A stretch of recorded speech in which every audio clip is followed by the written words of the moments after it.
Hello students, these are some revision questions of chapter 1 for standard 9. So let us see these questions. The first question is, a liquid has no fixed shape but has A option is fixed velocity, fixed value, then your fixed temperature, fixed volume. The answer is given. Okay, the answer is fixed volume. Means this one is correct. The D part is correct. Then move to next question. Liquid can flow and change its, the answer will be D part. Okay, shape. Liquids can change its shape. Then question number 3 is, liquids are not rigid but can be dash gas, solid, water or fluid. Liquids are not rigid but can be what? They can be fluid. The correct answer is fluid, because liquid and gases both are fluid. Okay, they are known as fluids.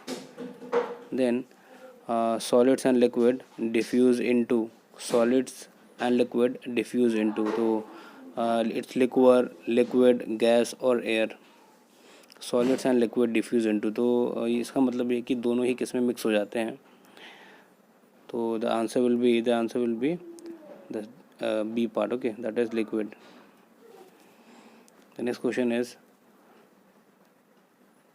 The gases from the atmosphere diffuse and dissolve in, the gases from atmosphere diffuse and dissolve in, और definitely the answer will be water. okay, gases होती हैं atmosphere से, वो water में आकर के dissolve हो जाती हैं.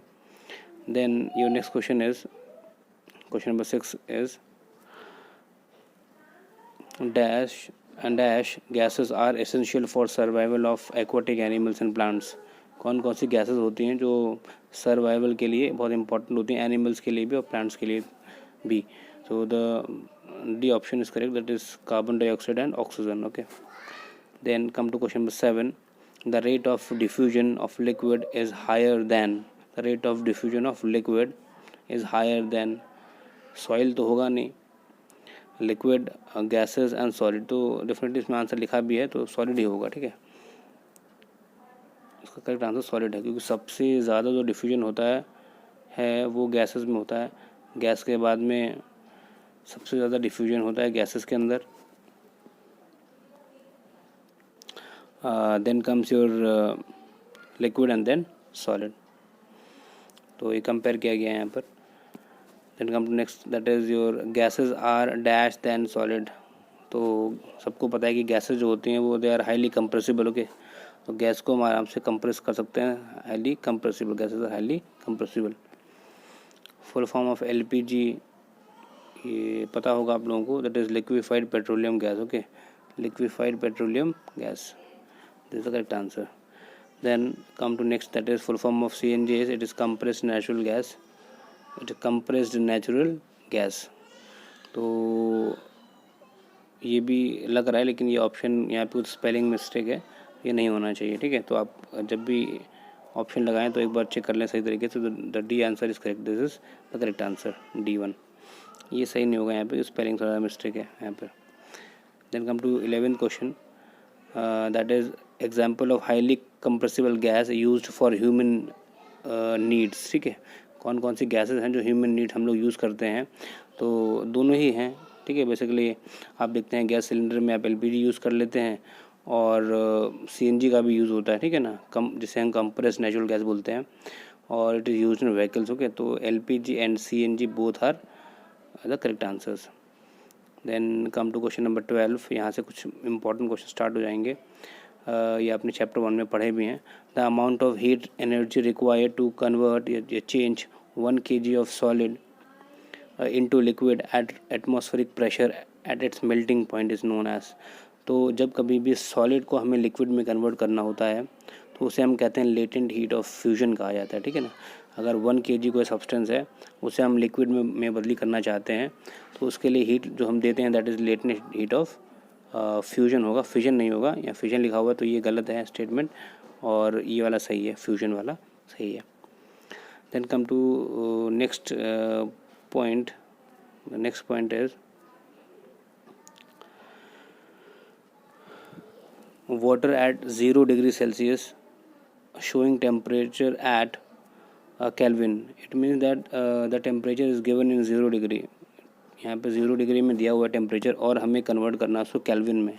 तो जब कभी भी कोई भी टेम्परेचर डिग्री सेल्सियस में दिया जाए आपको और केल्विन में आपको ऐड करना हो, डिग्री सेल्सियस में दिया जाए और केल्विन में कन्वर्ट करना हो, ठीक है, तो सिंपल क्या करेंगे, ऐड कर देंगे कितना 273 को आप ऐड कर देंगे।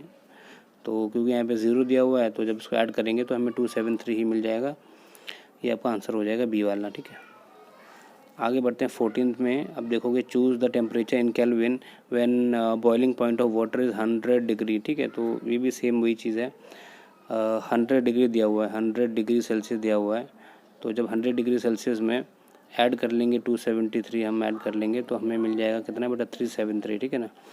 कितना मिल जाएगा 373, ठीक है। तो वही अपना आंसर हो जाएगा और इसका मतलब ऑप्शन नंबर कौन सा वाला सही है, तो option number C is correct. तो इसको आप मार्क कर लेंगे। Then come to next point. Next question is question number 15. A change of state directly from solid to gas. Okay, solid से सीधे गैस में कन्वर्ट हो रहा है और without changing into liquid, liquid में कन्वर्ट नहीं हो रहा है। तो इस प्रोसेस को हम सब्लिमेशन कहते हैं, ठीक है। तो जो आपको आंसर सही हो जाएगा that will be your this A is correct answer, sublimation. सबको पता है, ये बताया भी है कई बार।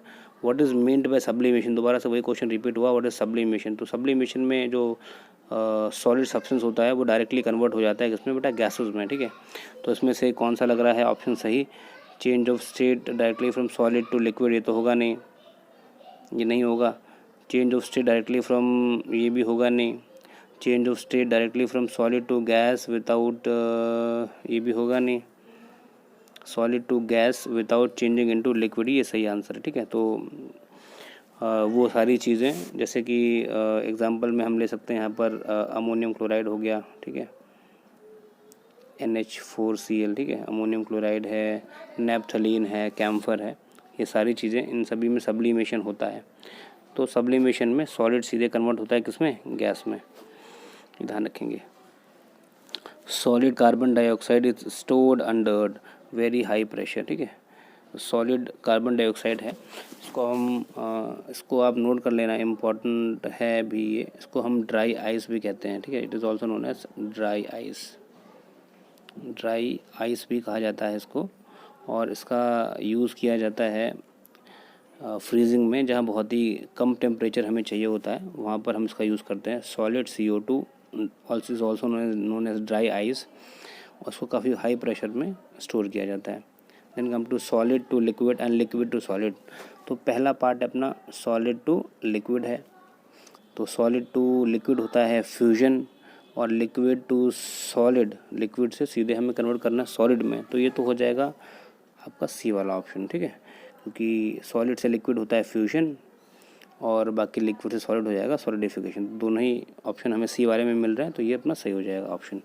कम टू 19, क्वेश्चन नंबर 19 पे आ जाते हैं और उसमें हमसे कह रहा है gas to liquid conversion is, gas से लिक्विड में कन्वर्जन हो रहा है, तो क्या बोलेंगे आप इसे, सिंपल है बहुत ही, कंडेंसेशन होता है, पता होना चाहिए आपको, it's condensation.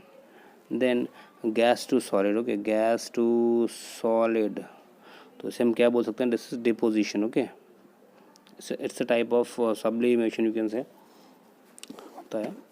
Then come to next question, that is question number 21, unit of pressure is, तो इसमें जो से जो आंसर है वो पास्कल ही होगा, ठीक है, केजी नहीं होगा, केजी तो यूनिट होती है, मास की होती है, वेट मेजर करते हैं, केल्विन तो टेम्परेचर की होती है, ये भी नहीं होगा, और जूल भी नहीं, जूल तो यूनिट एनर्जी की होती है, तो ये भी नहीं होगा, पास्कल सही है अपना आंसर, पास्कल लगा लेंगे इसमें। Then 1 ATM is equal to, ये आपको बता दूं काम आएगा आपके, 1 ATM इज़ इक्वल टू, बेटा 1 कहीं आप नोट भी कर लेना, 1 ATM जो होता है this is equal to 1.01325 bar, okay. 1 ATM में इतने बार होते हैं, इतने बार होते हैं, ठीक है ना। और 1 बार जो होता है, 1 बार इज़ इक्वल टू होता है 10⁵ पास्कल, ओके, 10⁵ पास्कल। तो यहाँ पे जो भी हमें ऑप्शन दिए हुए सब पास्कल में है, सारे सारे पास्कल में है। तो इसका मतलब ये हुआ कि जो ऑप्शन है आपका वो ए वाला सही लग रहा है। इसे पास्कल भी लगा हुआ है और 10⁵ भी लगा हुआ है और 1.01 भी है, तो ये अपना ऑप्शन सही हो जाएगा। The next question is phenomena of change of liquid into vapour at any temperature below it's boiling point. मतलब लिक्विड कन्वर्ट हो रहा है वेपर में और बिलो बॉइलिंग पॉइंट है, तो ये बॉइलिंग तो होगा नहीं, this is evaporation, this is evaporation, ठीक है। तो और एक चीज़ और बता दूं, evaporation is dash phenomena, evaporation is surface phenomena. Evaporation जैसे कोई लिक्विड है अपने पास में, एक लिक्विड है, तो इसमें सबसे पहले इसके ऊपर के सरफेस के जो पार्टिकल्स होते हैं वो पहले इवापोरेट होते हैं, ठीक है ना। हाँ, फिर इसके नीचे वाले इवापोरेट होंगे, तो इसलिए इवापोरेशन इज सरफेस फेनोमेना। लेकिन जो बॉइलिंग होता है, बॉइलिंग इज़ बल्क फेनोमेना, ध्यान रखेंगे बेटा। Evaporation is surface phenomena and boiling is, मैंने बताया भी है, boiling is bulk phenomena. Okay, boiling is bulk phenomena,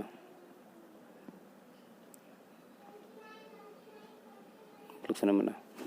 then rate of evaporation increases with increase in surface area, decrease in surface tension, तो इन humidity होगा नहीं, and increase in wind. तो यहाँ पे जो डी वाला ऑप्शन है ये आपका सही हो जाएगा, increase in wind speed. Evaporation होता है वो सरफेस एरिया बढ़ने से बढ़ता है, जब एयर की स्पीड ज़्यादा होती है, विंड की स्पीड ज़्यादा होती है, तब भी इवापोरेशन ज़्यादा होता है। तो डी वाला आंसर सही हो जाएगा आपका ये। Rate of evaporation does not increases with, evaporation कब नहीं बढ़ता है, तो पहला ऑप्शन कब नहीं बढ़ता है पूछ रहा है आपसे, तो increase surface area, surface area ज़्यादा होगा तो इवापोरेशन ज़्यादा होगा, तो ये तो सही है, मतलब ये तो होता है।